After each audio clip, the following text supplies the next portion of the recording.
안녕하세요. 파랑새TV입니다. 부동산 투자 이것만 알면 백전백승이라는 제목으로 1부에 이어 2부를 시작하겠습니다. 끝까지 시청해 주시면 많은 정보를 얻어 가실 겁니다. 다음으로 나무보다 숲을 먼저 보라입니다. 부동산을 접할 때 고객들이 가장 먼저 묻는 말은 무엇일까요? 평당 얼마예요? 입니다. 물론 평당가도 아주 중요합니다. 그러나 평당가보다 더 중요한 게 있다면 그것부터 먼저 챙겨야 되지 않을까요? 사람의 심리는 어느 한쪽에 관심을 치우치다 보면은 다른 것을 등한시하기 마련입니다. 대부분 사람들이 내가 구매하는 물건과 그 면적 크기에 관심을 갖다 보니 다른 것은 눈에 잘 들어오지 않게 됩니다. 그래서 제일 먼저 평당가를 물어보게 되지요. 평당가가 싸면 입지가 안 좋아도 구매하실 건가요? 가장 먼저 평당가를 묻는 대부분 사람들의 생각 안에는 과연 그 물건의 가치를 판단할 만한 어떤 지식이나 자료를 가지고 물어보는 걸까요? 부동산 접근 시 가장 먼저 보아야 할 것은 내 물건보다는 주위 여건을 먼저 살펴보아야 할 것입니다. 특히 수익형 부동산을 구매할 때에는 내가 구매하는 것은 물건의 면적이 아니라 주위의 공간, 즉 환경과 입지를 매입한다고 생각하셔야 합니다. 그럼 주위 여건을 알기 위해서는 어떻게 해야 될까요? 당연히 현장 답사는 기본으로 하셔야 하고 그걸로 끝나는 것이 아니라 답사 결과를 면밀히 분석하고 연구하는 수고를 하셔야 합니다. 부동산 투자는 미래를 보고 투자하는 것입니다. 그 미래가 2, 3년이 될 수도 있고 10년, 20년이 될 수도 있습니다. 그래서 지금 당장의 모습이 아닌 미래의 모습까지 머릿속으로 그려봐야 합니다. 신도시 같은 경우는 현장을 가봐도 허허벌판일 경우가 허다합니다. 그럴 땐 LH에서 발행하는 지도나 개발 계획도를 참고하시고 교통이나 도로 동선, 도로의 폭, 중심지 위치, 세대수, 학교, 관공서 등을 확인할 수 있을 겁니다. 그리고 확인사항이 있으면 타인의 말만 믿지 마시고 관할관청에 필히 확인을 하셔야 할 것입니다. 그리고 분명 이 물건의 평당가를 객관적으로 평가할 만한 자료는 충분히 있을 것입니다. 그것은 내가 구매할 나무에 있는 것이 아니라 바로 숲에 있다는 것입니다. 부동산 투자 물건을 바라보는 시각을 좀 더 넓게 보시고 나무보다 숲을 먼저 볼 줄 아는 시야만 있다면 여러분들은 절대 실수를 하지 않을 것입니다. 다음으로 나만의 기준을 만들어라 입니다. 여기 예제 보시면은 어느 동네에서 중화요리 집을 A집과 B집 두 집이 나란히 운영합니다. A집, 사장이 짜장면을 만들 줄 안다. B집, 사장이 짜장면을 만들 줄 모른다. 어떤 차이가 날까요? A집과 B집의 차이는 사장이 짜장면을 만들 줄 아느냐 모르느냐 차이입니다. 물론 음식은 사장이 아니라 주방장이 만들기 때문에 별 차이는 없을 듯 생각하시겠지만 시간이 지남에 따라 많은 차이가 날 수밖에 없을 것입니다. 사장이 짜장면을 만들 줄 안다는 것은 사장이 주방장 시절을 이미 겪었다는 이야기입니다.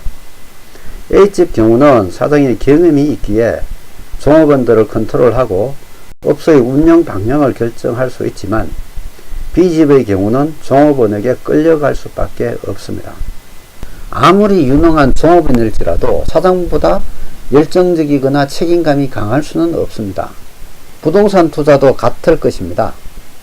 부동산을 바라보는 시각은 사람마다 다를 수 있습니다. 그러나 그 중심이 되는 기준은 다를 수 없을 것입니다. 여기에서 기준이란 개인의 주관적인 기준이 아니라 누구나 인정할 수 있는 객관적인 기준을 말하는 것입니다. 다시 말해서 부동산을 바라보는 기본 지식이라고 이해하시면 되겠네요. 부동산 투자를 가장 빨리 배우는 길은 비싼 수업료를 내는 것입니다. 이것을 우리가 흔히 시행착오라고들 하지요. 그러나 시행착오를 겪기에는 너무 많은 시간과 자금이 투입됩니다. 어떤 경우 단 한 번의 시행착오로도 회복 불능이 될 수도 있죠. 그래서 우리는 이렇게 조금씩 배워보자 합니다. 대부분의 초보 투자자들은 부동산을 잘 모르기 때문에 주위의 지인이나 또는 인근의 공인중개사의 도움을 많이 받습니다. 그런데 초보 투자자들의 가장 큰 실수 중 하나가 여기에 있습니다. 공인중개사를 부동산 전문가로 착각한다는 것입니다. 엄밀히 말해서 공인중개사는 부동산 거래를 연결시켜주는 소개업자이지 부동산 전문가는 아닐 것입니다. 물론 그 중에는 부동산의 해박한 지식을 가지고 있는 분도 있습니다. 하지만 그 해박한 지식을 과연 여러분에게 쓸 필요가 있을까요? 여러분이 어떤 경로로든 마음에 드는 물건이 있어 현장 답사를 하고 자문을 구하고자 인근의 공인중개사를 방문하였을 때 공인중개사의 반응은 이 물건도 좋지만 이것보다 더 좋은 것이 있다며 다른 물건을 추천하시는 분이 많을 겁니다. 이것은 여러분들이 보고 온 물건보다 공인중개사가 추천한 물건이 수수료가 더 많은 경우가 허다할 것입니다. 공인중개사를 부동산 전문가로 믿고 있는 한 여러분들은 그 말에 현혹될 수밖에 없고 그분들의 이익에 일조하는 격이 되겠죠. 이 말로 인하여 공인중개사 분들에게 안티가 생길지 모르지만 있는 그대로 알려드리는 것이 옳다고 생각이 듭니다. 어떤 직업군의 사람도 본인의 이익을 위해서 일하지 타인의 이익을 우선하지는 않습니다. 그러기에 복비를 더 받을 목적으로 다른 물건을 추천한 공인중개사를 나쁘다고만 표현하기는 어렵습니다. 그래서 나만의 기준을 만들어야 하는 이유는 여기에 있는 것입니다.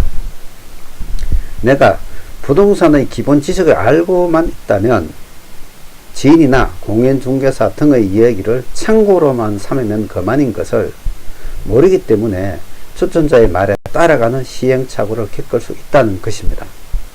여러분, 나만의 기준을 가지고 있어야만 중심이 생기고 그것이 실수를 줄이는 근원이 될 것입니다. 네, 오늘의 강의는 여러분들이 시행착오를 조금이라도 줄여들었으면 하는 바람으로 만들어 봤습니다. 다시 한번 정리를 하자면은, 첫째, 부동산 투자 개념의 이해. 둘째, 나무보다 숲을 먼저 봐라. 셋째, 나만의 기준을 만들어라입니다. 이 내용으로 여러분들은 이제 모든 것을 다 알았다고 착각하시면 절대로 안 됩니다. 부동산 투자의 노하우가 단 몇 마디의 말로 해결된다면 얼마나 좋겠습니까? 부동산 투자 노하우는 많은 시행착오와 경험으로 이루어지는 것이 진리라고 저는 생각합니다. 여러분, 모든 정보는 콜럼버스의 달걀과도 같습니다. 모를 때는 막막하다가 알고 나면 지극히 당연한 것입니다. 그 당연한 것을 실천하는 사람이 있는가 하면은 그것을 알고서도 외면하는 사람이 있습니다. 그 선택은 여러분의 자유입니다. 다음 시간에는 물건별로 아파트, 오피스텔, 상가, 토지 등 좀 세부적이고 구체적으로 접근해보는 시간을 갖겠습니다. 오늘 강의가 유익했다고 생각하시면 좋아요, 구독 눌러주시기 바랍니다. 오늘도 좋은 하루 되시길 바랍니다. 감사합니다.